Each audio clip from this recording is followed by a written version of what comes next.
Okay, so it's 5:40, and yesterday I was finished early, and it took so long to download. Man, I can tell as soon as it starts to, because it just will move so slow. When it's going at a good rate, it'll go 0, 1, 2, 3. When it's going slow, it'll just go 0 and take forever to get to 1, and then take forever to get to 2. So it's like, oh my God. I even was in town. Uh, that's how long it took. I was already in town shopping for when it finished, which I got so much stuff yesterday. I love that grocery outlet because they always have stuff like marked down, and then they always do the price as what it would be like if you bought it at Safeway. And so yesterday I spent $312, but I saved $325. But I do get a lot of the stuff that is um, more marked down. Like there was a bunch of different kombuchas, but a lot of them were $2.99, $2.79, and I got all the ones that were 99 cents. And then Dr. Brew had a probiotic seltzer, and so and those were marked down to 48 cents off of $3. And so I got a bunch of those. And so that price gap there, because if I got the ones that were $2.79 to $2.99, I wouldn't save as much. So I do look at the stuff. Like if I'm looking at everything, I'll get the stuff that's cheaper. But anyways, I love that when you save as much as you spend. It's like, dang, I got like $700 worth of groceries right here. It's like, this happens all the time when I go to the grocery outlet, because the woman, she's ringing up and ringing up and ringing up, and then she's like, they always make a comment. Boy, you really got a lot of stuff here, don't you? And usually I'll tell them, well, I live out and I don't want to be coming back and forth, so I get a month's of groceries all at the same time. And so this lady said it, and she's still ringing up and ringing up, and then she's, well, how are you paying for this? And I said, a card. And she said, oh. And I said, I mean, how else would I be paying? And she said, well, I didn't know if you had a food card. And because I don't know, I guess they're not used to people coming in and spending money buying lots of groceries. I don't know. I know everybody's like struggling. So maybe there's lots of people who go there are just on food stamps or something. I don't know.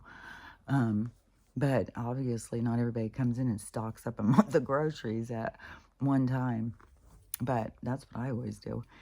And now, living out here again, it's like, well, I don't want to be driving in for little things. Like, I don't know. I got used to that when I was living out before. It's like you're making something, and it's like, oh, I could really use an onion. And when you live in town, it's like, oh, I'll just run up to the store real quick. I'll run into Safeway and get an onion. And then it's like, oh, well, I'll better get that and that and that and that. And come out with a whole bag of groceries. And that is so common. And it's really, that's why they set the store up the way they do, even with the end caps and stuff like that, to draw you in so you get this stuff. And a lot of stuff is like, oh, you'll get it because it's cheaper or marked down.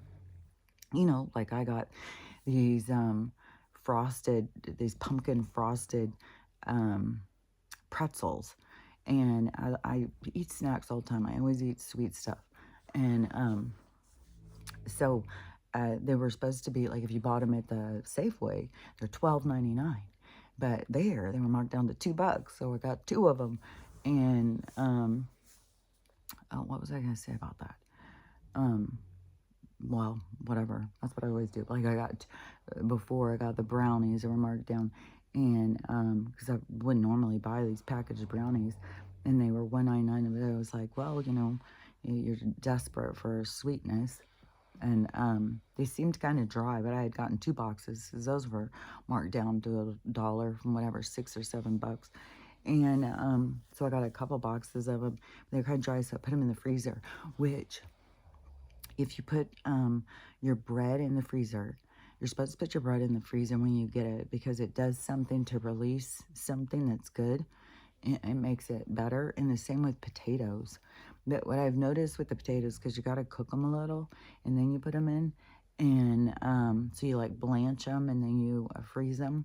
but they, and when they thaw, they get really mushy. So it kind of depends on what you want to do with them. I'm sure they probably make really great mashed potatoes, but I'll use them for the dogs and stuff. So anyways, I don't remember if I ate one. They just looked so unappetizing when they fall out. But I've done that with the bread forever, because when my kids were younger, I always went to the bread store. I was always having to look for a bargain because I was a stay-home mom when I was married. But um, but that's when, it was, I don't know, like I felt like a prisoner, and I felt like he was a ringmaster. It was his way, and it was stifling. It was suffocating me, and I was super suicidal. And that's when I had gotten on the Paxil, and then because I kept on. At that time, when I was in my dark night of the soul, it was like I kept, every time I'd look up, I'd see myself hanging from this stair thing. But then this one, every time I would drive this hill, like we had to do this hill to get down, because I lived up on the hill then. And so you'd have to go down the hill, and I would always see myself all the time just driving off the mountain. It's like, nobody will know, just drive off. But then it would be like, oh my God, but what if you don't die? And this was before I had put that all together. I was like, oh, but what if you don't die? Then you're all like bashed up, and God, man. And that is also because I hadn't started nursing school at that point. That's what, I think it was, I don't know if I could get the time exactly, because I can see when I started the Paxil, because I remember he was downstairs working on something, and I went downstairs, and I think I'd been on it a week and a half, and I went downstairs to tell him that my car wasn't working right. It was pouring rain. My windshield wipers weren't working, and I couldn't see, and my car will barely chug up the hill. And so he got mad at me. So weird when you look back at some of this stuff, at how absurd. So you're mad at me because my car isn't working, and you blame me, and I demand too much. I expect to have a car that has windshield wipers when it's raining, and I wasn't allowed to take the car to the shop. No, he was gonna fix the stuff. That's the way it was. And so I can't remember, but I just remember that was the first time where I really felt like I was standing up on good. And I think it turned into a big chase scene. You run out. But I remember at this point when I felt stronger and I was being chased, I picked up this big fucking rock and I threw it like, it was like, fuck you. But at some point in there, that's when I was like, I'm going back to work. I gotta get the fuck out of here. And for somebody to bring these sides up in you, so you have to recognize, like, you need to see them, that you've got these parts of you. But I had to, it was like I kept seeing this side of myself, like, I will fucking murder you. Oh, God, I was like, this person makes me so fucking mad. I just want to fucking... And, which obviously I was doing the same thing to him. He was ready to fucking murder me. And I was like, this is not supposed to be what marriage is. This is not supposed to be what it's about. And, but he had more of this, I don't know, like I don't know. I don't want to sound like just kind of an obsessive thing about me, and which made no sense, because that is one reason why I went, I thought, oh, this is going to be the greatest marriage in the world. This guy really loves me. But sometimes love is very controlling. You have to, what the counselor told me is that this image is created of who you are, and then you aren't allowed to go outside of that. And I was not this thing that was created in the image of, and I've had this happen, it's very aggravating, but it's all part of, your journey. So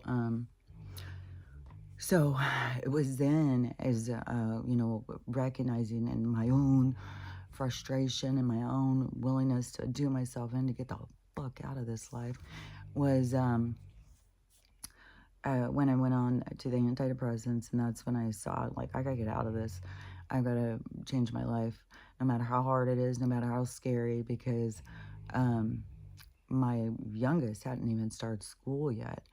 And so it was like, as soon as she starts school, I'm going back to school. And then everything started falling into place. Like, I met a girl who was a stay-home mom when they started school, and my daughter and her daughter were best friends. So she would pick them up after school so I could go and do these classes, and then I'd go pick them up. And so I got to do all these morning classes during kindergarten. And I had told him, because at first I went to go get just jobs, and it was like $10 an hour. I was like, there's no fucking way I can do this. And then I wouldn't be able to support myself. And then I was working at a lab in the part where you are I wasn't a driver. I was in like the radio person or something. I was the one who was something in there. I don't even know, because I didn't work there very long. Well, I worked there long enough that I was, because that's where my chemistry teacher worked. And because we worked at the same place, he ended up tutoring me. And, but I think I was already gone from there. Yeah, I wasn't working there when I was in school.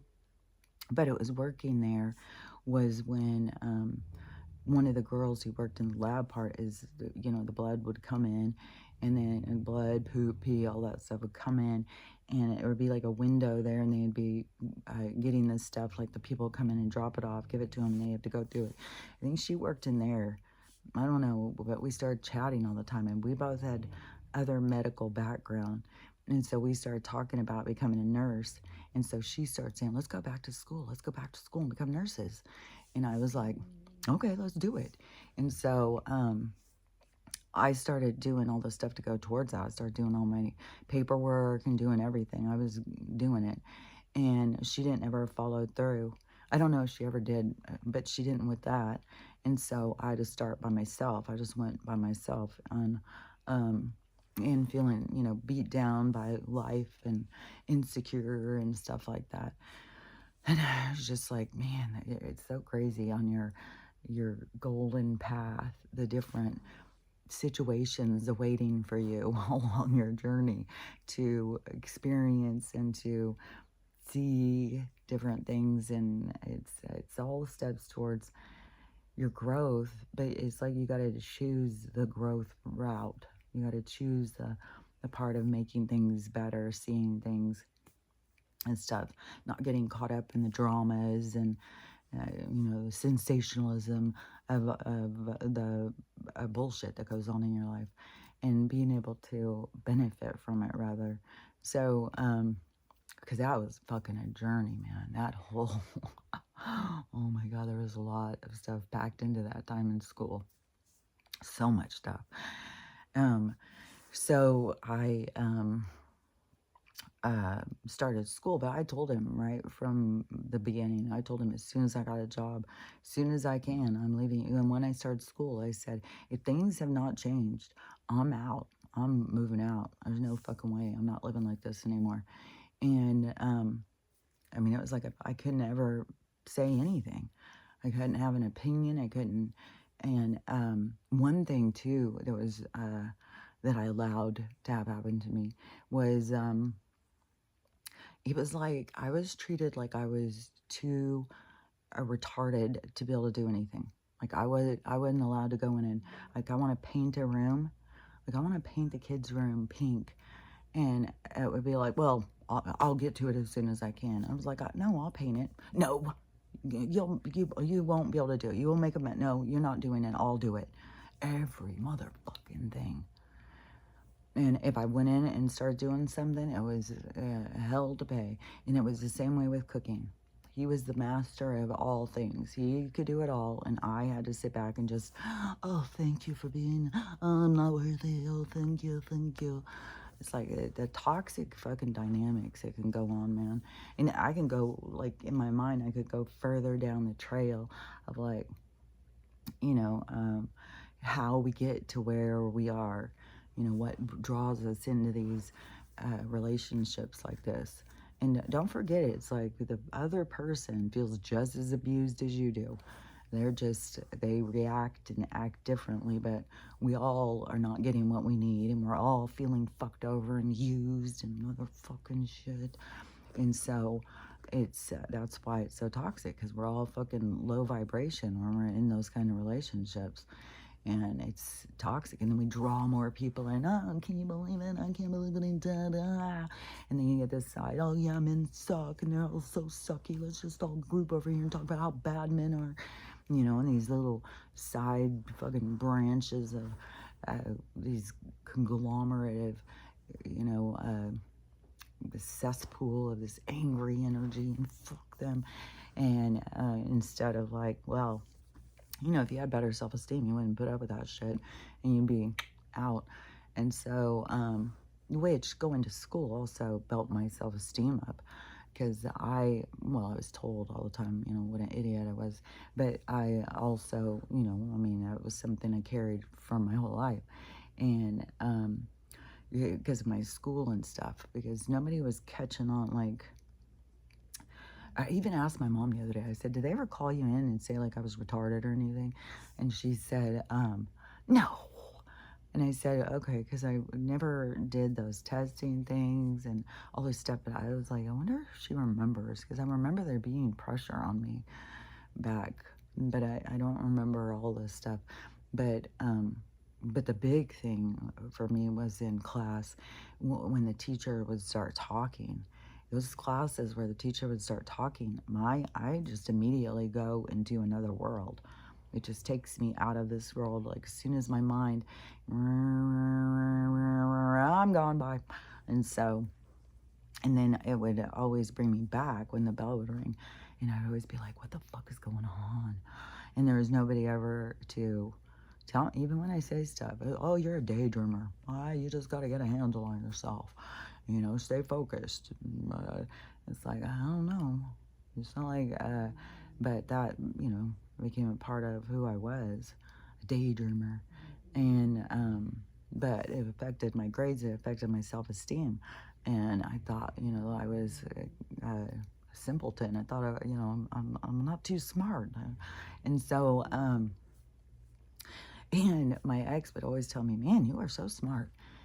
But, you know, unless it was something, but he would tell me that, and that would mess with my mind too. It was like, what am I smart about? What are you ever telling? Like, what are you talking about? You spend most of the time telling me what a fucking piece of shit, ignorant fucking whore, drug addict, sleaze, like, it was like, well, but you're a smart one. Well, not too damn smart, because look where I'm at. So, anyways, so when I went to medical assisting school, see, I was like top. I was like 99 on every. I mean, I was way. Everything was A's. I did really, really good, and so there I started thinking like, well, I'm not stupid, you know. But that was in my. I was in my first marriage, because that was after I was a hairdresser. And this is kind of stuff people would make fun of me about too. Oh, you just change jobs all the time. You just go to school for this, go to school for that. And now I see it as like a good thing, but I was made fun of. But the more skills I had, like, the better. And so, when I went to the medical assisting school, I made good grades. And so I thought, well, I'm not stupid. And then, but then in my second marriage, yeah, I was very, oh God, the first one, oh God. I went through so many, fucking decades of fucking bullshit, man. I allowed myself fucking, but it, you know, I learned a lot. But what was I gonna say? Oh yeah, so when I went to nursing school, though, that was like going to college. It wasn't like school. What is that called? Trade school. It wasn't a trade school. It was a college. And so I was like, oh my gosh. And then I had to start with the science classes. I had to get all these science classes before you could even sign up to join into, like, to get into the nursing school program was an ordeal. And so, and you had to do good on all of your science classes. And they were so fucking hard. Oh my God, they were so fucking hard. And the teachers, the science teachers had all come together, and they had decided that they needed good medical people. They couldn't be putting out people that didn't know what the fuck they were doing. And so they made everything so hard. They set the bar so high. So you had to fucking, it was hard as shit. And, but this school in the town was known for having the best nursing students because it was so hard. Because there was so many of these old teachers, probably because they were getting old, and they're like, well, I don't want to go to the hospital, a bunch of dumbasses will be waiting on me. Because one teacher did say that. And but I think they were all like, fuck, we can't have all these fucking idiots. But it did turn into, like, there's a lot of idiots out there working in hospitals that people just don't even fucking know. I don't know if different schools just, I have no idea what's going on anymore. There's a lot of fucking people that are idiots out there working. Maybe it's like they couldn't get a job before, but now so many good people have quit. Now the jobs are opening and just hiring anybody. And so I don't know. But when I was in that school, that's when I started seeing, like, fuck, I'm pretty smart. But then my girl that I hung around with, she was like one of the smart people or whatever. And I just think a lot different than other people. And so, but I remember her always telling me, you're smart. You can remember stuff that I can't remember and stuff. So, anyways, it did help me build up my self-esteem more, of feeling better about myself and not feeling like, I'm a total idiot. And it's so crazy because things that you feel more insecure about, the people who supposedly love you are the ones who will try and beat you down for it and tear you apart. And so that's not a healthy relationship. That's toxic.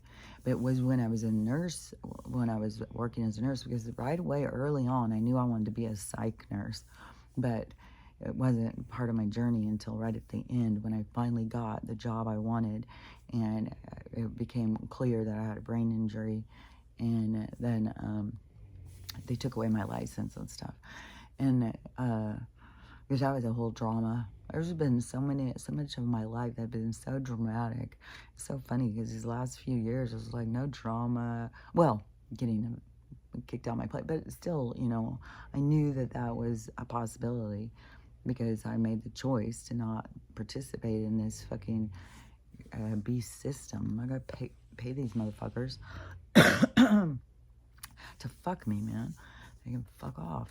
I'll stay in a garage in the tent, luckily, too, which I was thinking about this morning because I went upstairs and my mom was up, and so, chatting, and she had some stuff that I wanted for making my tea more spicy. So I was like, oh my God, I'm so excited. But I was thinking, how many people have been in these big fights in their families, and then they burn bridges and stuff. Like, if I would have been like, well, it's not the rapture, you better listen to me because I am fucking, because that's what's going on with people. They're sure of this, they're sure of that, and then it becomes a battle zone, and then they burn bridges with each other because that is a part of their journey, a part of their healing, a part of their seeing their own toxic side, their own shitty side of themselves. And so there's tons of people, they don't have anywhere to go or something because they've gotten so much hatefulness in their families and stuff, so much toxic stuff coming out to the thing. Because if I was sitting here screaming at her all the time, rapture, religion, all that stuff, the stuff that I believe, then we wouldn't get along, and what would be the point? Everything's gonna play out. We'll all see. There's nothing to argue about. Like, what's the point of arguing? If I get them to believe what I believe, is that set it in stone? No, we're all going to see what plays out. And fuck, you know, I mean, nobody knows for sure. I've been shown tons of stuff, but until it plays out, how do I know? So you got to have the whole thing play out to see the truth, and we're all going to see the truth. It's in the process of playing out. Which there's a channel I just saw, and I don't know. I mean, this is the thing, is there's just so much. You know, there's so many people making shit up. There's just so much stuff that it's like, you know, you can't just bite on and hold on for dear life, because it's going to play out and we'll see, and there's nothing to hold on to, really. The more you hold on, the more you hold yourself back. But so this, and I went to look at their page, and it was just this stuff. And I don't know how old it is. It seemed kind of new. But when it was going, I thought, oh, so if the White Hats did want us to simmer down and see that there's a, you know, there's a deadline here, we're going to be at this place and some shit will go, then they could release it where it would still be to us like, oh, well, I don't know. You know, I mean, there's always dates coming and going, so how the fuck can any of us know? It's only we know it's not the date. And once we go past it, it's like, nothing happened. So this could be another one of those. But it also could be that they're dropping us hints. So it's hard to know for sure. And so the... So this one's June 22nd, and it says everything will be out. Everything will be seen. The world will be changed June 22nd. And so, you know, I don't know. I was hoping for way before fucking June 22nd. Like, god dang, come on. How long can this drag, man? And, but again, you know, to me it's dragging, but to the other people it's just waking them up. And so we got to give everybody their due moment. Everybody came here for their moment of awakening. The moment to suddenly see, like, what the fuck? I heard somebody talking about that the other day, too. Is like, you know, that moment where all of a sudden you realize there's just like this boom, like, what the fuck, man? With this reality. And everybody, you know, gets that. We can't cheat people out of that. Everybody came for that.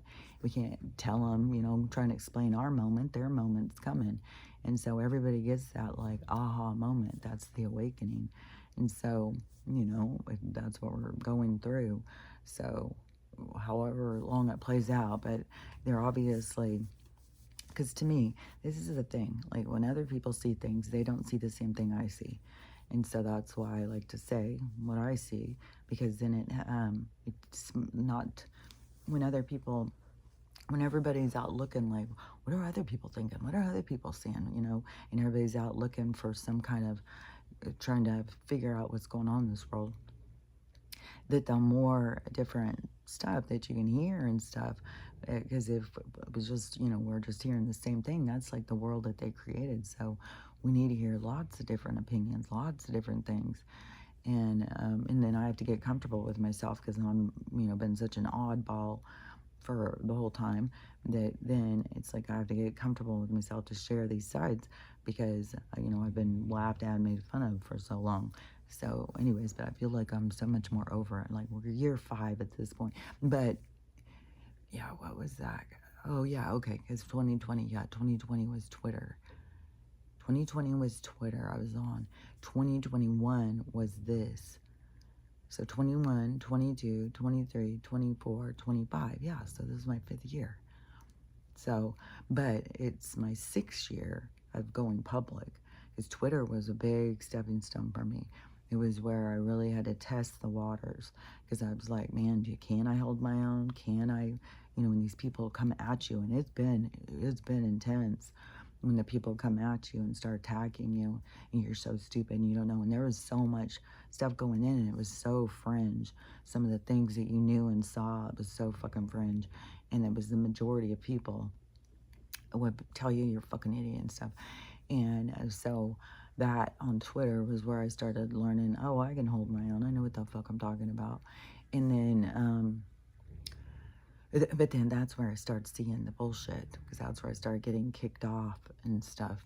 But that was like my training wheels to this whole public speaking kind of thing, putting yourself out there. So it wasn't just like I just jumped on here. No, I was, because even when I had started making videos, it was 2019, and it took me till 2020 to then on Twitter, and 2021 when I started doing the videos again. So, maybe it was, no, it wasn't 2019, it was 2018, because it was when I lived in that one house. It was after I got divorced, and my daughter had moved in, and so then I lost that house in the divorce thing. It was a whole thing. And then I've talked about it before, so I won't go into that. And then we moved into that rental. And then that rental, as soon as we moved in, they put it up for sale and sold it. So we had to move out of that right away. And then I was looking for a place to live or buy. My daughter moved into some apartments. My other daughter was living in a house. And so I went over and rented her basement. So in that 1 year, I moved like so many times. And then I kept looking and looking, but my credit was all fucked up from the divorce. All the things that were in my name, he had stopped paying and stuff, and it had gotten taken back to the bank. So I was really in a spot, but I just trusted, I just knew it was gonna be fine. And so then I was gonna get like a little mobile home out on property, which, that may be what I start looking for again. I'll see. Things are gonna start playing out, I'm sure, to make sense of what direction I should go, what I should be doing. And so, because still to me, it's like I'm still up in the air. Like, I don't know. Do I get a camper and go off? Do I get which also Canada is in meetings today or something in Washington. Alberta really wants to join or something. So I don't know what all drama is going to be going with that. But you got to remember, all this stuff is about drama, to get people's attention, to get people to stand up for what they believe in. Like, and that's why there's protests everywhere in different countries. Like, there's so much going on. But this whole thing with Elon's going to go up to on this space mission to go save these people that Joe abandoned. And I don't even know all the drama, because I don't go in and hang on what about this? What about that? Because I kind of want to look up more about this fucking, some of these, like, it's no accident. We got this fucking Ruby Frankie and Lori Vallow out here. What's her name? Casey Anthony. She's up there. She started TikTok. Everybody started freaking out, trying to get her banned, trying to do all sorts of stuff on there. But these fucking psychopath women. And I don't know Casey Anthony's deal. Like, I don't fucking know. I mean, was it her and her dad? Like, I don't know. She's a strange one. Like, I mean, there's already evidence that she was drugging her kid, taping his mouth, and putting him in the trunk so she could go dancing. Telling guys that she had no kids, wouldn't leave her kid at home with her mom. So there's already some weird shit going. And the Zanny the nanny, that whole thing, it was like, it's so absurd. So Zanny the nanny, I was like, that sounds like something I would say when I was in like first grade. Oh, your mom comes and asks you something, and it's like, oh, well, it's Zanny the nanny. I was like, so anyways, and Lori Vallow, she's got herself on an interview, and she is fucking, girl, get out of your own ass. Like, you've got nothing to be up in there about. Like, shut the fuck up, you fucking murderer, psychopath. But, oh, no, she didn't have anything to do with that. Apparently, too, people are saying that the interview was horrible to watch, but the last 8 minutes, she clears it up and says that she had nothing to do with it. She wasn't even there. Her daughter, I guess, apparently killed her son, then killed herself, then buried herself, or some bullshit. So people are just like outraged over that. And then Ruby Frankie, she's doing the same fucking weirdo shit too. She's coming out blaming her kid for all this stuff, saying that he is a predator. Her smallest boy is a predator, and he's been out molesting everybody. And so she got him removed from the home. The kids all got split up now. She's just still wreaking havoc to cover her own ass from jail. And then her fucking weirdo psychology girlfriend, the whole thing. It's just like, all this stuff is coming up, and it's not by accident. This is like the disclosure. This is like the universe just putting it out on a platter filling the table with all of this nonsense so that you can, set your moral compass. You can see, the toxic behaviors, these toxic things, and where it goes. So much toxic family stuff, and so anyways, so this whole fucking space mission. So now they sent a rocket up or whatever, and of course it blew the fuck up because it can't get out of the firmament. And so is that what they're gonna be doing? Is trying to make it clear to us, like, we're in a bubble, we're trapped in here, you guys. We don't know what the hell, we can't get out. They're gonna disclose that. I saw somebody who was on a flight. They said they were leaving Punta Cara, so they were leaving, I guess, I think that was Mexico, but could be over like in South America, the Caribbean, or wherever. They were an hour and a half into their flight and had to turn around because there was so much rocket debris that they couldn't fly through it. And so they could see the rocket out there blowing up and all this stuff flying and stuff. And then Elon, now they're making a bigger rocket. They're going to get out there. They're going to, he's not worried one bit. But all that stuff to me is to show, like, okay, get everybody's eyes on it, get everybody paying attention, make a big drama. Oh, these guys were trapped, they've been stuck up there, what are we gonna do? And they keep talking about it, and Elon's coming to the rescue, I'll save them. Trump's all like, yeah, we'll get Elon, he'll save them. This will be the greatest thing. He's the greatest thing. Wow, this is the greatest thing. And then you just get all this talk and all these people, and then you get people divided. Oh man, they're so stupid. All of the stuff, but to get more eyes on it, and then have the drama break out. So they can't get out. They're stuck. Well, how the hell did they get these guys out? So it doesn't have to go that far. And another thing is, so it's fucking blowing up where an airplane is. Like, how fucking high up are, which I keep saying, there's something with the atmosphere changing. There's something changing, and as the firmament gets weaker, is it like falling on us? And that's the big bang, that's the explosion of dark and light to meet or something. I don't know. Like, I don't know how it's all gonna go down. I just know on the other side things are gonna get good. That we just got to get through this part, and it's a lot longer than what it appeared to be. It's long. It's drug out. It's like a lot of drama, a lot of horrible things, like all the stuff with the dogs still going. But all these horrible things create change. Oh, but what I was going to say also about the suicide thing. So when I was a nurse, and that is on one of my psych rotations, that is when I was on the psych unit, and there was people in there who had tried to do themselves in, and it didn't work. And there was ones where it'd be like, no fucking way.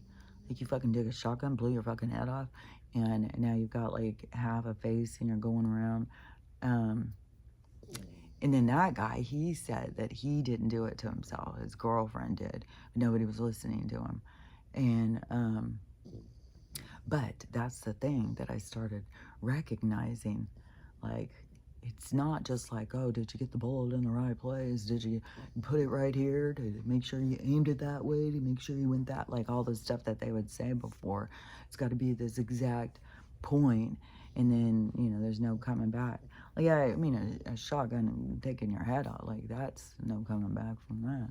But it would, if it wasn't supposed to go like that, the gun would jam. Something would happen.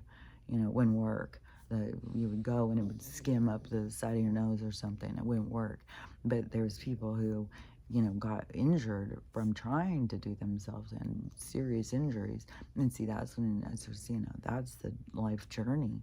That's the what you have to face. There's a lot of stuff. And that's why it's better not to just make these attempts to take yourself out, because if it's not your way to go, there's lessons of hard lessons. Then you got to go through the rest of your life or with half your face blown off, and obviously, I mean, he's on the psych ward. Obviously, it's causing problems. But then also some of the people, you know, they were living a certain lifestyle. And one thing about the street drugs, just like there's so much stuff about the prescribed ones too, but that so many people who were, because this was new news to me too when I was working in there, because there were so many people. It was like an organic schizophrenia, and then there was the drug-induced. So that's when I started seeing, oh, they're saying there's two kinds of schizophrenia. There's a kind that's just naturally, which I guess I would be a natural schizophrenic, because I have awareness of these other beings and them talking and stuff like that. And then anything I would see, that would just be called visual hallucinations. Anything you hear, that's auditory hallucinations. It's not real. And that's where they fuck with these people in their fucking head. I just feel so glad that it started happening to me at such a young age, because I was 3. And it probably was happening before that, but that's when I remember it happening. And that's when I started, you know, conversing. I started realizing that these are talking in our heads and stuff. And so I started talking back, and I started being able to recognize the different energies of the dark energy and the light energy and stuff like that.